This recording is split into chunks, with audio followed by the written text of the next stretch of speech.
आज संपूर्ण महाराष्ट्राचं लक्ष असणार आहे पंतप्रधान मोदी यांच्या दौऱ्यावरती। कारण पंतप्रधान मोदी आज महाराष्ट्र दौऱ्यावर आहेत आणि या दौऱ्यावेळी ते हजारो कोटींच्या विकास कामांचं लोकार्पण सुद्धा करणार आहेत।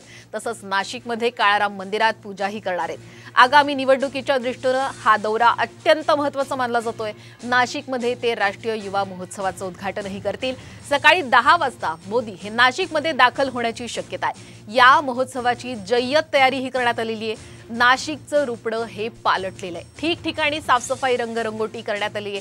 हॉटेल मिरची चौकातून मोदींचा हा रोड शो सुरू होणार आहे। उद्घाटनानंतर त्यांची जाहीर सभा सुद्धा पार पडणार आहे।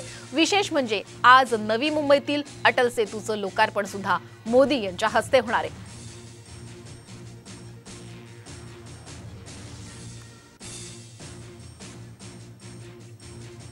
तर आपण पाहतोय की पंतप्रधान नरेंद्र मोदी यांच्या महाराष्ट्र दौऱ्याकडे आज संपूर्ण देशाचं लक्ष आहे। तर हा मोदींचा महाराष्ट्र दौरा नेमका कसा असेल पाहूयात ग्राफिक्सच्या माध्यमातून।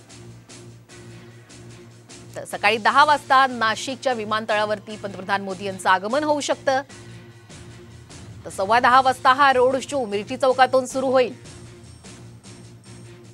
त्यानंतर मात्र 11:45 रामकुंडावरती गोदा नदीवर नदीचं जलपूजन आणि आरती करतील। काळाराम मंदिरामध्ये आरती होईल 11:15। तर तपोवनातील मैदानावरती 27व्या राष्ट्रीय युवा महोत्सवाचं उद्घाटन नरेंद्र मोदी करतील साधारण 12:15 वाजता। मुंबईत आगमन पंतप्रधान मोदींचं साधारण दुपारी 3 वाजता होऊ शकतं। तर अटल सेतूवरून प्रवास सुद्धा मोदी करणार आहेत। दुपारी 3 ते 4च्या दरम्यान हा प्रवास होऊ शकतो। अटल सेतूचं उद्घाटन दुपारी 4 ते 5:30 या दरम्यान पंतप्रधान मोदी करू शकतील।